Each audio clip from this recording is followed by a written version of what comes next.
Welcome to Triangle BNI. Today's show is brought to you by Oak City Tech. Folks, we talk each week about the digital world.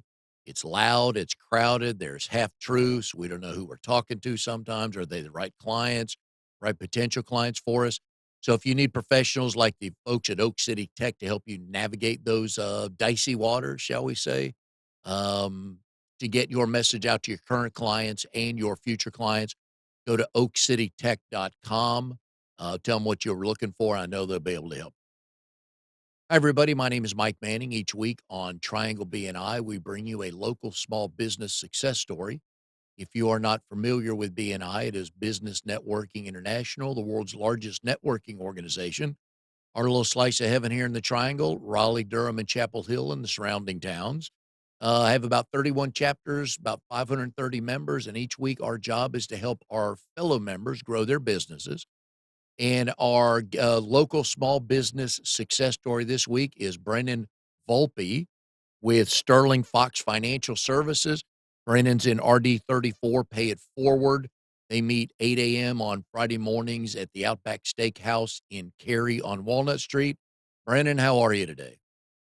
Hey, how are you, Mike? Doing well. You guys had a good weekend, Mother's Day weekend?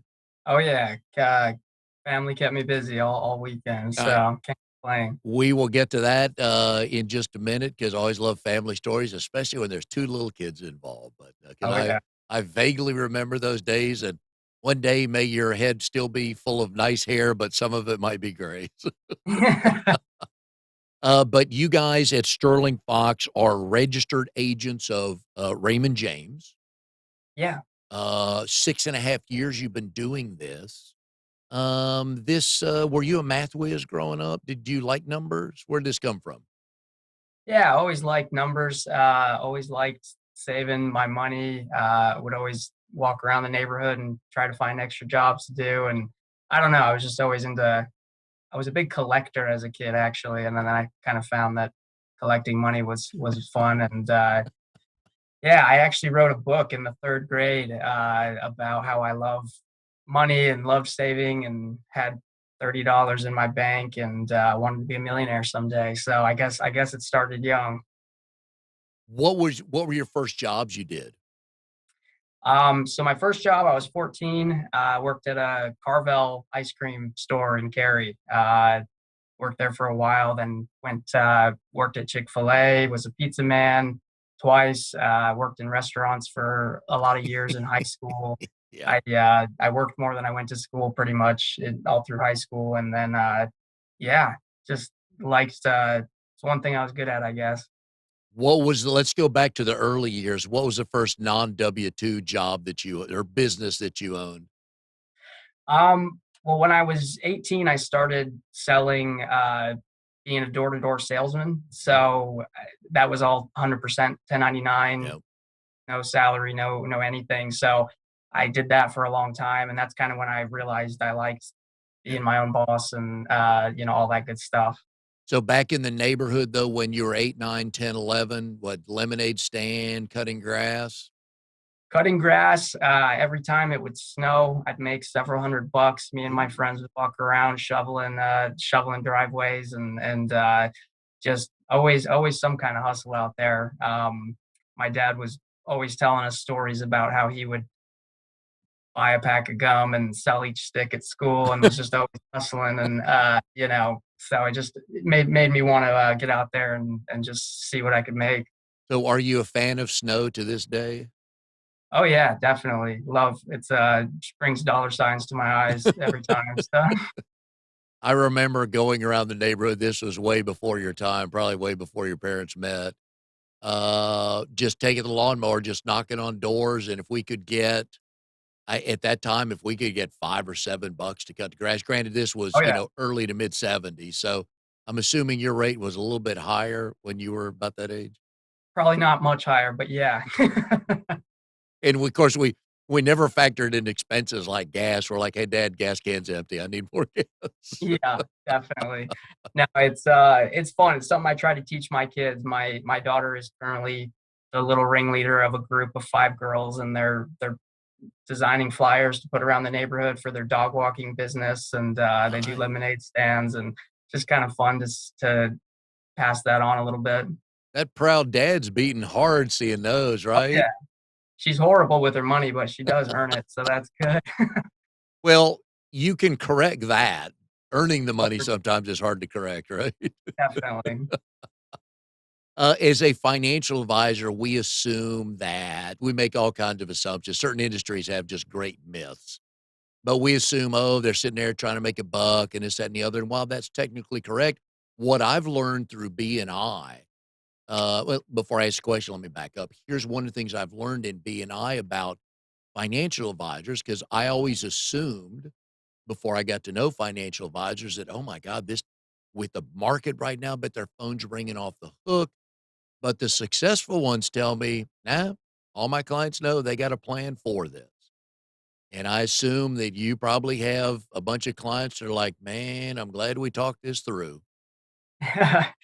Definitely. I actually had several meetings last week. Most of my clients are pretty well trained, but there's always a nervous Nelly or five out there. And especially the newer clients that have just started working with us the last year or two, they're not used to these types of ups and downs. And so we'll take a little extra time with them. But I had a meeting last week with one of my clients, and they're honestly just fine. They have plenty of money, their retirement plan's on track, but every time the market takes a tumble, they start freaking out. And so sat down, reviewed the plan, showed them they're on track. And yeah, the thing they said at the end of the meeting was, I feel so much better now, right? And that's pretty much what I do. It's not I'm not a stock picker. I don't have a crystal ball and know when the markets are going to go up or down, but we can make a plan and that we can control. And so just bringing people always back to what they can control and focusing on their long-term perspective,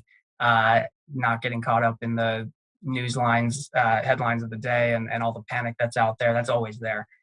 There's always 50 experts explaining that it's the end of the world, always continuously. So You are true about that. I'm watching the news and I was like, let me tell you what's coming up. I'm like, wait, no, it's not. Uh, but my guess is, though, the ones that don't have a plan are the people that panic the most. And then having no plan causes you to panic, which leads to poor decisions, doesn't it? definitely. I mean, we saw that. We have very clear case studies, right? We saw in March 2020, market dropped 35% in 3 weeks. And by definition, what that means is that people were panicking and selling all the way down, right?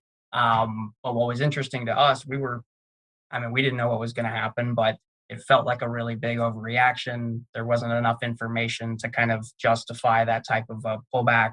We kept telling our clients if and when the government comes out and says they're going to help the economy or whatever, we could see things turn around. And lo and behold, a few days later, the Fed came out and Congress came out and announced all the stimulus and all the things they were going to do, and the market rebounded 19% in 3 days. And so for everybody that kind of panicked and got out on the way down, they very likely missed half the recovery in a 3 day time. So that's why we try not to panic and not to try to time things and just kind of keep that long term perspective, because it's actually proven to work out better than trying to think you're smarter than the markets. Yeah, and the other thing I've learned from financial advisors in BNI that a downturn in the market is kind of okay because that allows you to buy a good stock at a cheaper price. Absolutely, it's the only my industry is the only industry where people get very upset when everything goes on sale. So it's a good time to buy, good time to pick up things that we would love to hold for the long term at times like this. I like that. The other thing I've learned from financial advisors in BNI is, and you mentioned the word plan, which is huge, but you're just actually there to help. And when you and I were chatting, I guess email the other day, one of the things everybody's looking for something, usually everybody, mostly everybody is to help with something or get something started. And mine is always everybody that knows, my grandson's going to be 4 here in a couple of months, but what can grandparents think about when their first, second, third, eighth grandchild is born? Yeah, that's a great question. So it really depends on you're trying to accomplish. We have a lot of clients where their big goal is they want to help their grandkids with college planning, right? They don't want their kids to have their kids or their grandkids taking on a lot of student loans, and we all know how harmful that can be over the long term. So we have clients that set up college funds, 529s, what's kind of interesting about that is you don't actually have to put a 529, a college fund, in any one specific kid's name. I like to do it with my clients as one large 529 education pool. You can put as much money in there as you want. And then if you have 10 grandkids, if one of them goes to Harvard and one of them goes to Wake Tech, you can then kind of portion it out to whoever needs it, whoever sucks up to you the most, whatever. So you can make those decisions later on. You don't have to just give the money and then what if they don't use it? What if it's whatever?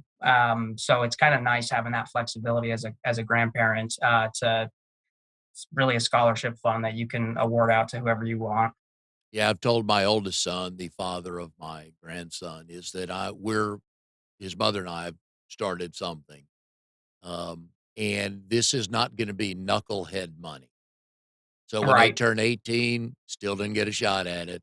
When he's Yep. 21, it's for, college, it's for down payment on a house, starting a business, something like that, but no knucklehead money involved. I don't know if that's a key industry term, but in my house, everybody knows what it means. Yeah, and just another quick point on that. A lot of times people want to help the generation below or beyond, but they haven't necessarily secured their own future yet. So it's just all about Yeah. making sure you're covered. Kids can take out student loans for college. You can't take out a loan for retirement, right? If you live longer than your savings. And so it's got to be making sure that you're doing everything on the right at the right time for your own plan as well. Your world is full of numbers, obviously. I see these reports all the time when they show somebody at the age of 18 just starting to put away like $100 a month. Yep. And I think the last one I saw was somebody that started doing something at like 35 or 38 would never be able to catch up to that Yep. person just started 100 month. And that just boggles the mind. But when you just keep putting it away and know I can't and won't touch it, man, that adds up over we say it adds up quick because people go from 18 to I'm sure your parents would go, "Wait, how do we get grandkids?" We're not that, so life happens fast, but even something that small can make a big deal.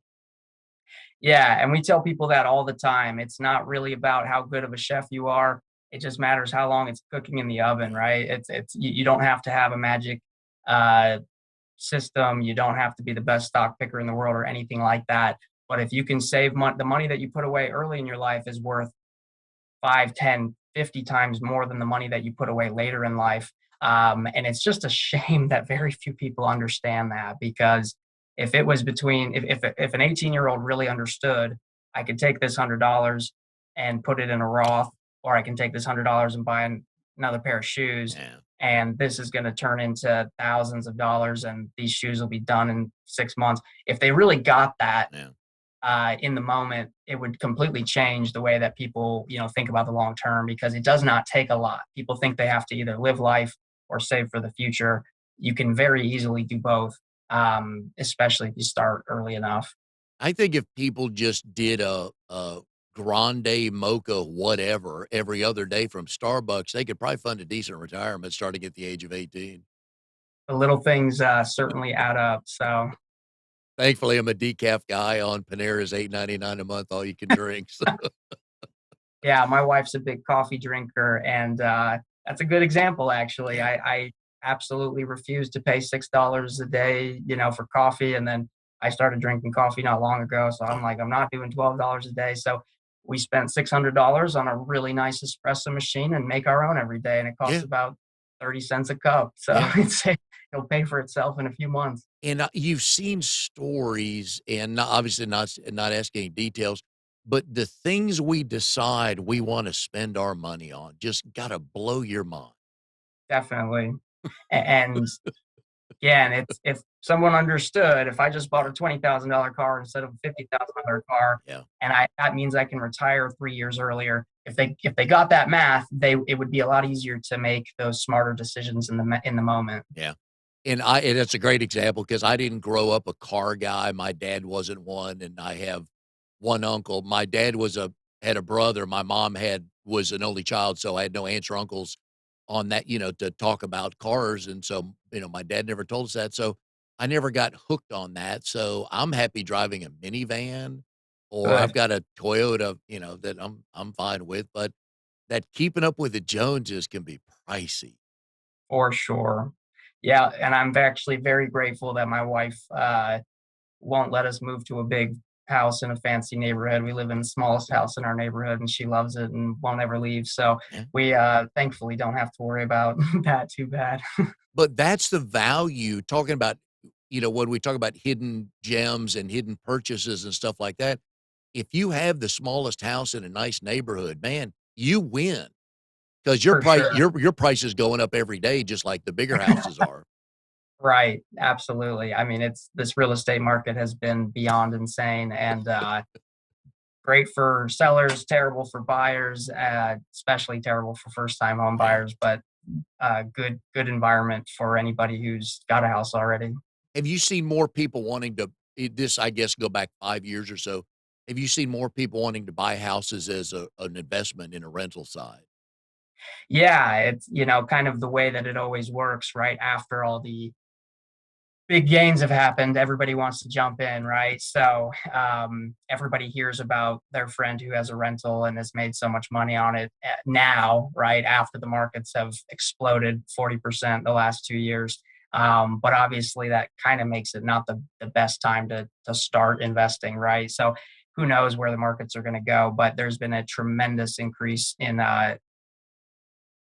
interest for Yeah. rental properties, which is good. It's just that's one of the reasons why the market is so very tight Oh, and yeah. expensive and crazy right now. And then you see some of the rental prices that people are looking at. It's like, wait, 2,200 there? So, Yeah. So luckily, I'm on the good side of that as yeah, well, where my dad and my uncle and I have some rental properties, so we keep a good eye on where the markets are and rent. And yeah. I mean, it's we had just had a house that somebody moved out of a few months ago, and they were paying 1450, and new people moved in and they're paying 2000 for the same house. So it's, Wow. it's very, very, and we had no trouble getting it either. Yeah. So Oh, yeah. Well, good for you guys. That leads me into my next question is you do something that my brother and I did a couple of years ago is have a family business. And when I would tell people, "Oh, my brother and I," it was a commercial cleaning company that got me into BNI. And I would tell people, "Yeah, my brother and I have a commercial cleaning company," and I'd either get the, "Oh, good," or the, "Ooh, family." yes, it can be that way. So I've done it twice now. I actually, when I was doing the door to door sales company, I worked with my older brother. He was my boss the whole time, and we worked really well together. So that was great. And then moving here, work with my dad and my brother in law, and certainly has its pros and cons. But I like working with family just because I'm a pretty blunt, straightforward person, and you can be that way with family. So we're good teammates and work together on a lot of stuff, but also have our own styles and everything, which is great because um, you in our industry you don't want to just be sitting still doing the same thing as everybody else. So it's always good coming up with new ideas and new ways to do things. Yeah, and I enjoyed working with my brother because we have totally different interest and skill sets. He is he's the numbers detail person for the business, looking at margins, researching ways to save money, and whether it's equipment or services or whatever, keeping the books and stuff like that. And I just want to talk all day. I just want to network and meet Yeah. people. And I did the cleaning and hired the people to do the cleaning, and I was happy to do that. I've managed people for years, but that always helps when you've got people. And we didn't care. Hopefully, like you and your brother, we didn't care who got the credit. We just made sure one of us went to the bank with a check every week, Right. and then we were both happy. Yeah, we're all doing well, and our goal is just to serve as many families as we can, so we can do that a little bit better together than all on our own, which is great. Did you and your dad and your brother-in-law have to have a conversation before, you came aboard and or before your brother-in-law came aboard about how families talk together in a business environment and when it's business and when it's family? Yeah, we've had a lot of those conversations for sure over the years, and trying to flip back and forth can be difficult. But in reality, like, this business is our family, and our family Yeah. is this business, so it's kind of all the same thing a lot of the time, Yeah, I've worked with people that have had family businesses before, and I told them, "You gotta know when you're talking what." And you right? at Sunday dinner, you can't bring up a business issue that's been pissing you off since Wednesday, you Yeah, for know? sure. And at work in front of a client, you can't say, "You're not my favorite brother." Definitely gotta keep things separate, but yeah, no, it's overall a good for sure. And then you get the spouses involved, like, and thankfully, my brother and I got along, so his wife and my wife, good friends, and they're we didn't bring anything up hardly, but I've heard horror stories. Again, going back to the Sunday dinner, just killed the Like, mood. "Dad, you can't fire me, I'm gonna call mom," so I'm gonna retain human resources. "Mom, get yeah, over here." exactly. And he knows who your mom's gonna side with, right? It's gonna be you. Definitely. Did it take you guys long to kinda divvy up who's got what area of expertise or interest? Yeah, I mean, so our practice is a little bit different. There's a lot of financial practices that all of the advisors work together on one book. We have ours separated to three separate books. So I work with my clients. My brother-in-law works with his, and we do help each other with a lot of that. We do a lot of our research together, our model work, our marketing, and everything like that. But most of it boils down to kind of the individual relationships and work that we do with our clients. So it's more of a support team, and then most of what we do is kind of one on one with our people. So when there's a big client meeting, is he dad or Bob in the meeting? Depends on the client, I guess. We've got a lot of old family friends and then family Yeah. that are clients, and so kind of just depends. Usually Bob, though, I guess, Yeah. at the office. So and your dad's been doing this a while, and I know you'll eventually come into this where you get to second generation clients, right? Oh yeah, definitely.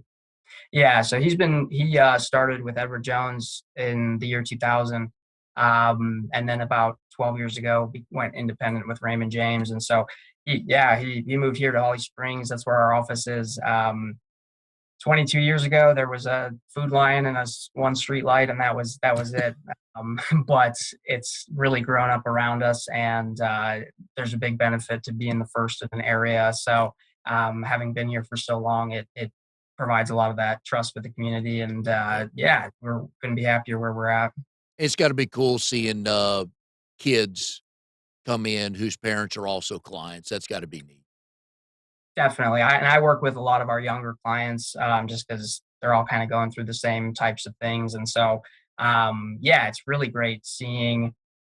There's a big difference between parents. You can tell immediately parents who have taught their kids Yeah. and parents who have not, right? And so we really like working with the parents who taught their kids good things, and it doesn't matter if they don't have any money today. They have the knowledge and the skills and the habits that they're going to be in great shape, right? So that's what I look at. The name of the firm is Sterling Fox Financial Services. Who is Sterling Fox? Great question.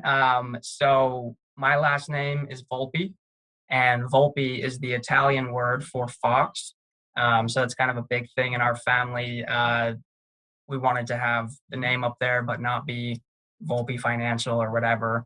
And then Sterling is actually my late grandfather's name on my mom's side. So her dad's name, and then also my late brother, his middle name was Sterling as well. So kind of Nice. a family name all merged in there together. But yeah, that's Nice. the story. I love the way company names get started because sometimes there's a wonderful connection like that. Did your dad how long has it been Sterling Fox?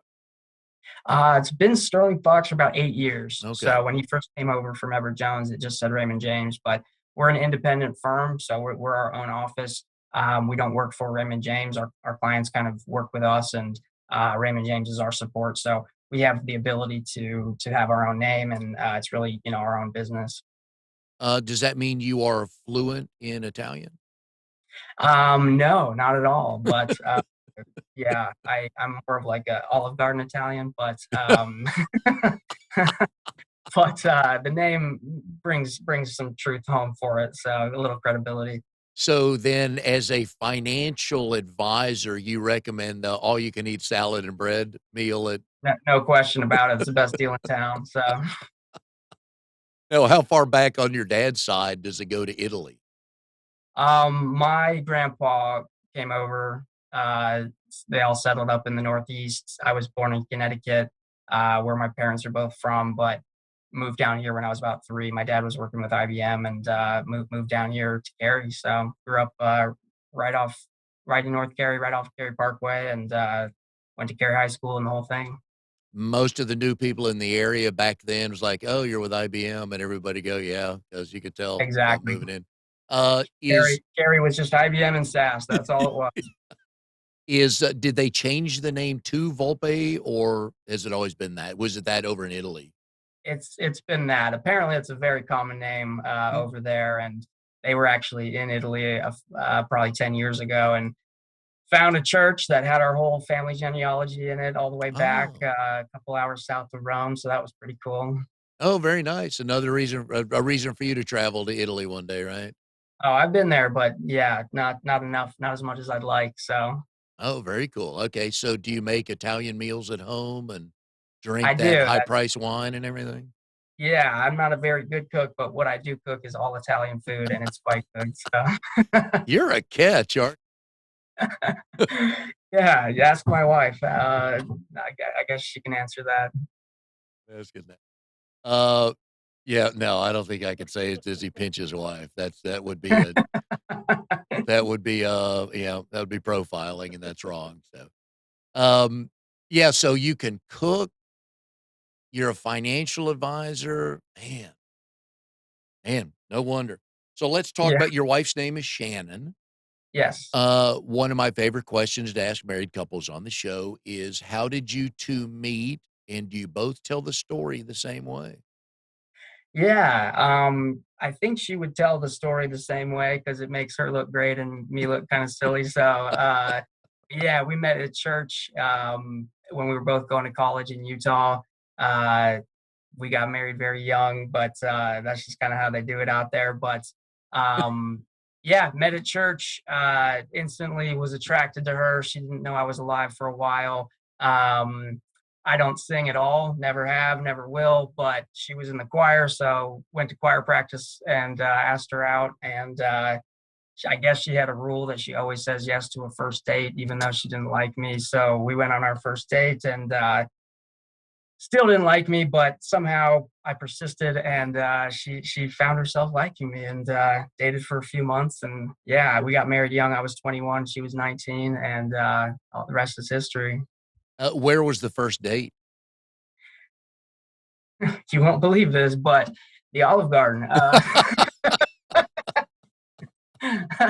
It was actually a work Christmas party. I was just inviting her to join along, which again was not a great first date to invite her to my Christmas party with all my friends and workmates and my brother, and she didn't know a soul. But again, jokes on her. She married me, so it all worked out. So then let's go to the next just Brennan and Michelle date. Where was that? So just Shannon, right? Or Shannon, I sorry, Michelle, gotta keep Shannon. them Yep. all straight. Yep. I No, know. Shannon and I, we went to Carrabba's for my Oh, birthday. jeez. Lord. Italian food, man, I'm telling you. God, are you easy to plan It was my for?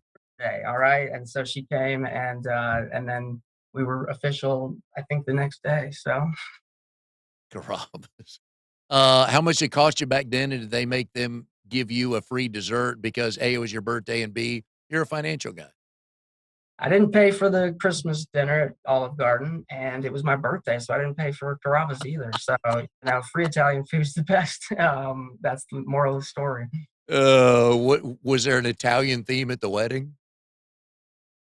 No, she's not Italian at all, so it was just a very, it's probably the cheapest wedding you ever heard of. We did it all ourselves back then. So Oh, those stories are the best. I love how people meet. Usually it's the guy like, "I swear I'm nice, just give me one chance," right?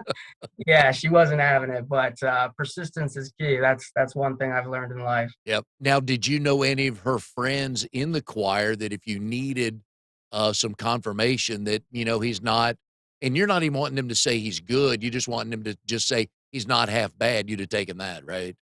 Yeah, no, I was all on my own, so it was very intimidating. So And what maiden name did she marry out of? so her maiden name is Gillespie. Eh, okay. Alright. A little bit easier, but more letters, so yeah. Yeah, Too funny. definitely. 2 kids, what did the kids do for mom yesterday? Yeah, so my little daughter, she's 10 years old, and my son is 6. So we had a good day.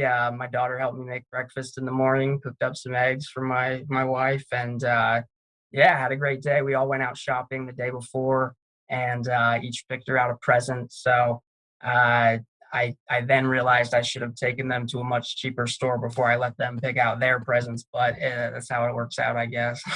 Are their styles of what they wanted to get mom a little bit different because of the ages?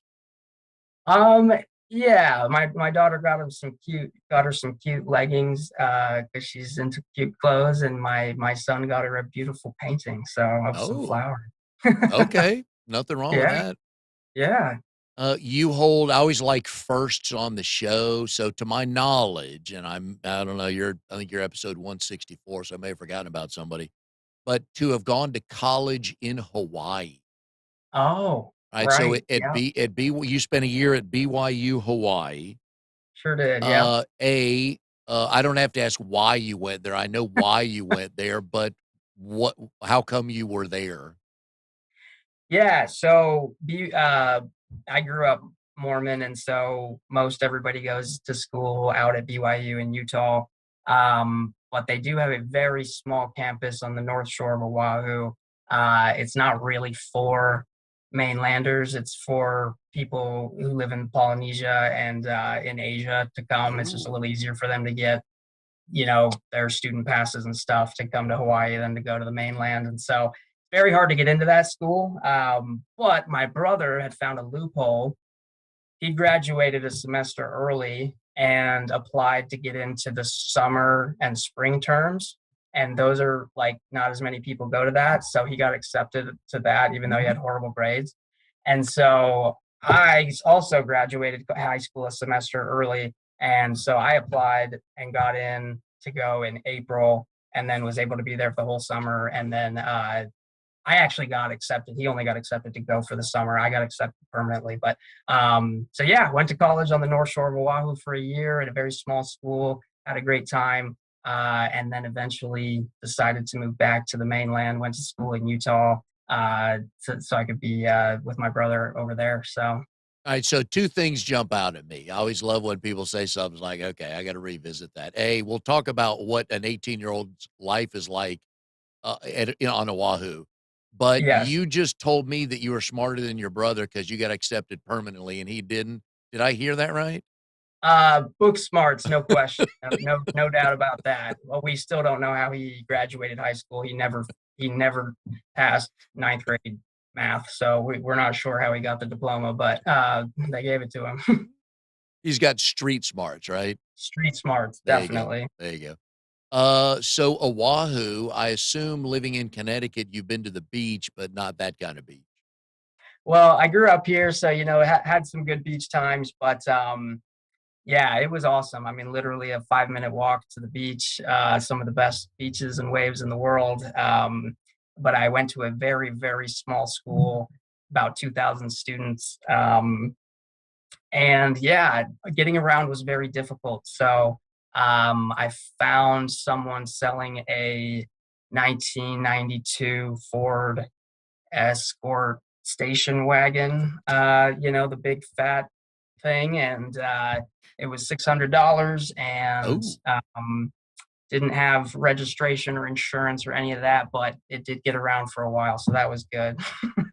Nothing screams chick magnet like a, freshman driving a station wagon, huh? Oh man, it was green. I had to get a jump every time I started it. I mean, it was basically a go-kart. But you could pile like 12 or 13 people Yeah. back there, so it worked out great. Oh, you were popular with that thing, weren't you? I bet. Oh, Yeah, I yeah. was. Yeah. Because anybody in the group needed a ride somewhere, "Hey, let's call Brennan. Yeah, Yeah. let's invite Brennan, he can drive." A little pricey over there to live though, isn't it? It is, and I had saved up in high school and stuff, but I didn't want to use that. So all my friends were going to school and getting kind of part-time jobs in town there, and I didn't want to do that either. So I had heard about a place down in Waikiki that would pay you for pharmaceutical drug studies. So I ended up doing that twice. And yeah, you literally just show up for like a week. They give you some pills. They like test your blood every few hours to see how it like breaks down. And I made like 5 grand on one and like 2 grand on another for like a couple days of work, and didn't Wow. have to have a job the whole time. So again, got to work smarter, not harder. Man, I tell you what, I'm impressed. That may be the best move you pulled on this show right there. Wow, 5 grand? For like 3 days of my life. Yeah. Wow. Oh, that's too funny. But then you realize coming back to the mainland for college was probably the smart way to go? Yeah, yeah. Well, my brother was transferred to go to UVU to college in Utah, and just a small school there in Hawaii, and ended up wanting to just get to a bigger pool there. So moved to Utah and started going to school there.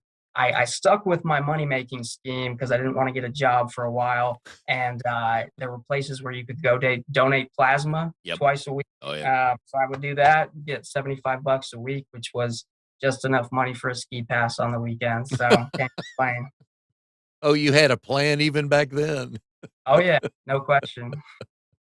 And the skiing's good there. Oh yeah, best in the world.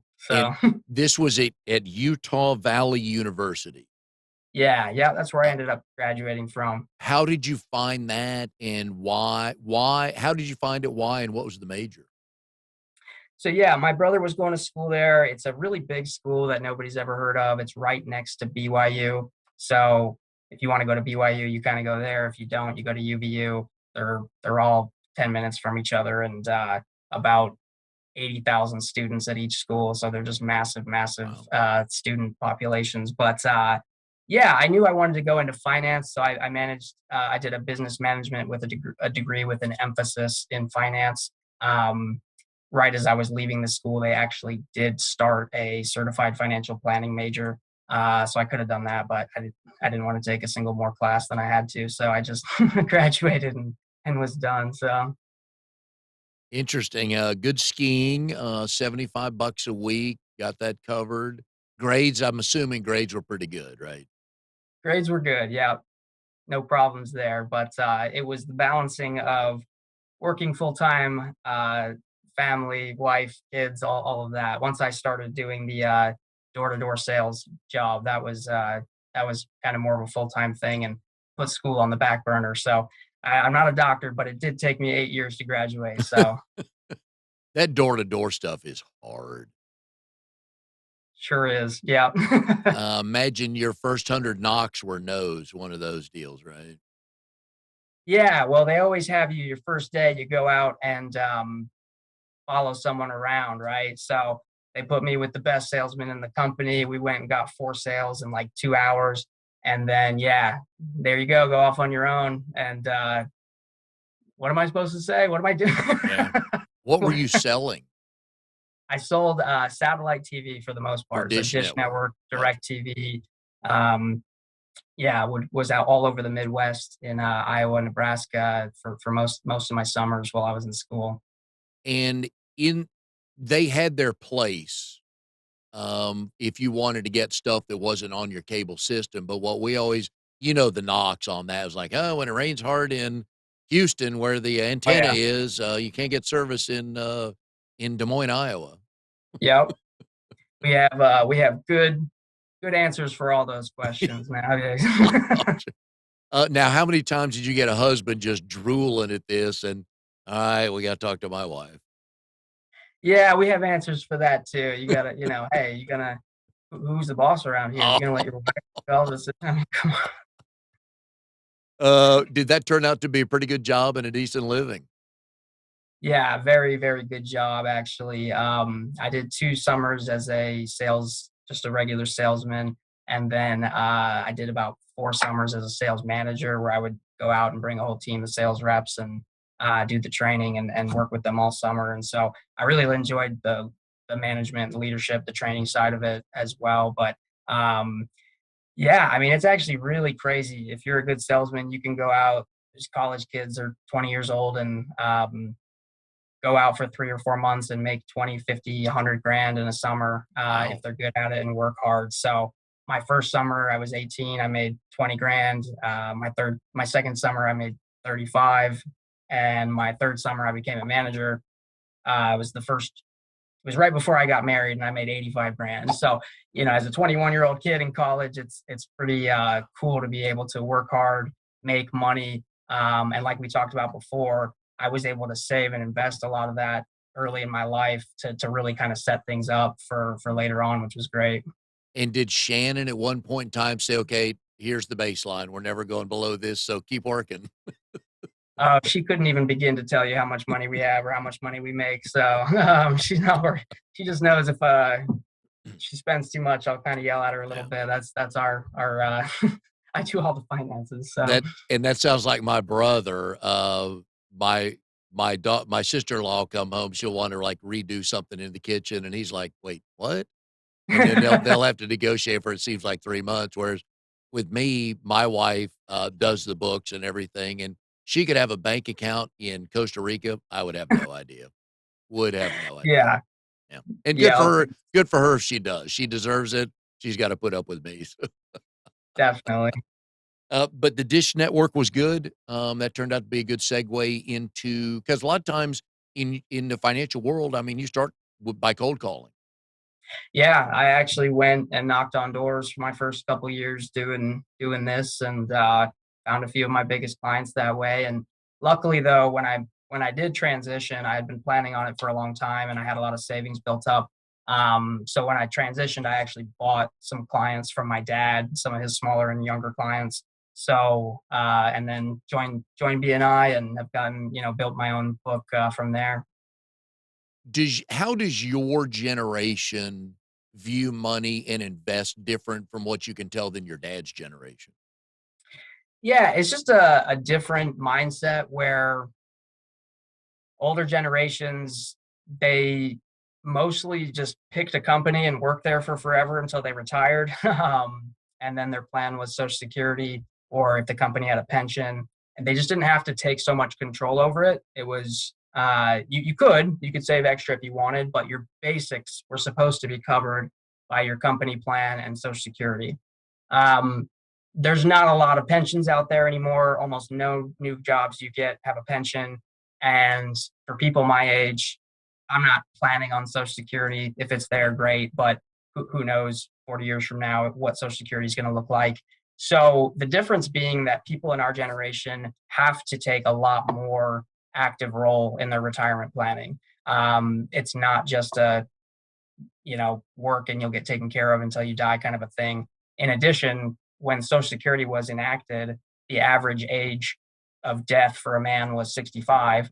Now the average age of death for a man is like 83. So we have to plan for very long retirements now, whereas we didn't do that either. So it really is a completely different mindset than it was before.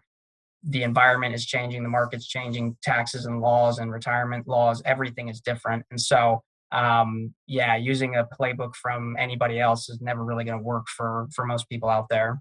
Do you find that your generation wants to know more of where their money is being invested? Yeah, I think that a lot of people in my generation they grew up with the internet a lot more, and Yeah. so they can, if they are inclined to do that, do their own research and understand things a little bit better. Um, that can be good or bad though, because if you're reading XYZ article or this financial system, it's not really specific to you, right? So a lot of people get bad advice that doesn't really apply to them by doing that. So it can be a blessing or a curse having more information depending on if you can actually apply it or not.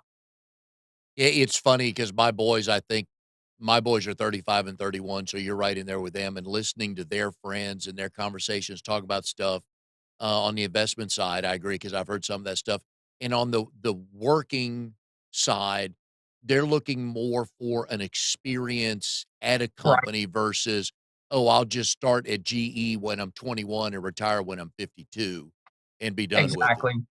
So a lot of mobility, right? People are changing jobs on average 5, 6, 7 times in their lifetime instead of 1 or 2 at most.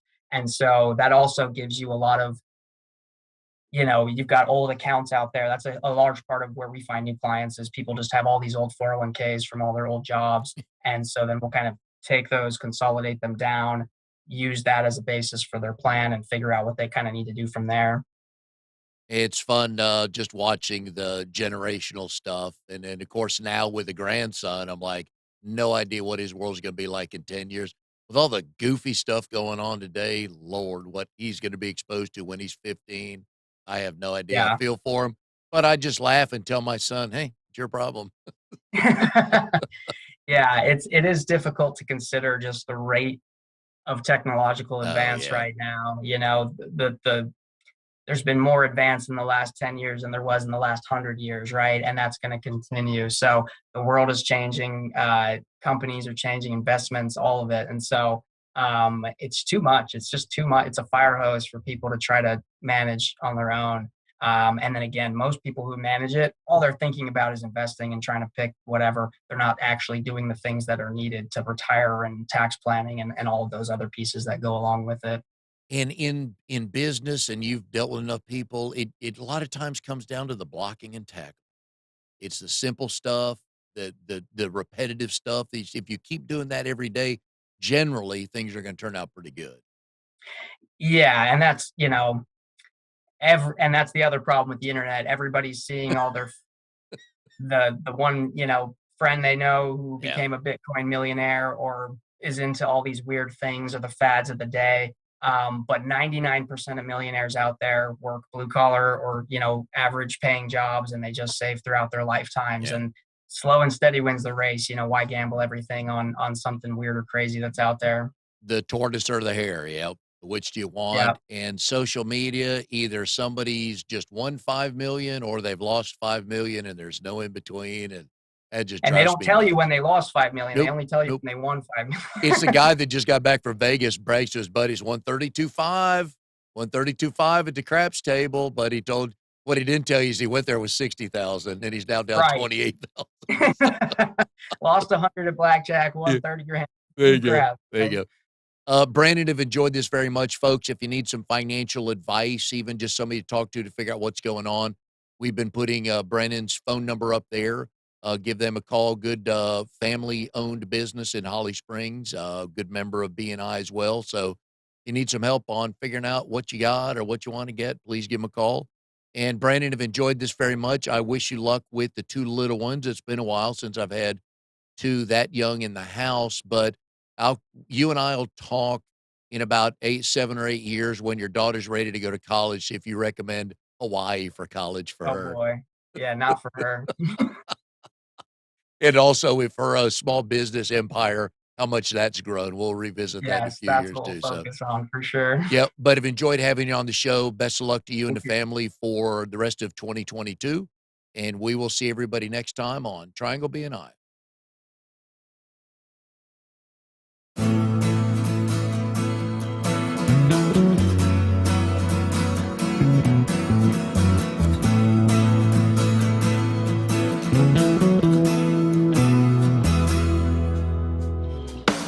You are tuned to the Nissan Communications Network.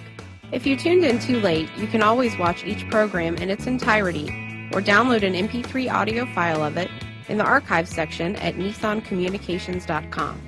Don't forget to subscribe to our YouTube channel, follow us on Twitter, and like us on Facebook. Sponsored by StreamingGear.com, Carolina Apparel, and DeltaForce.net.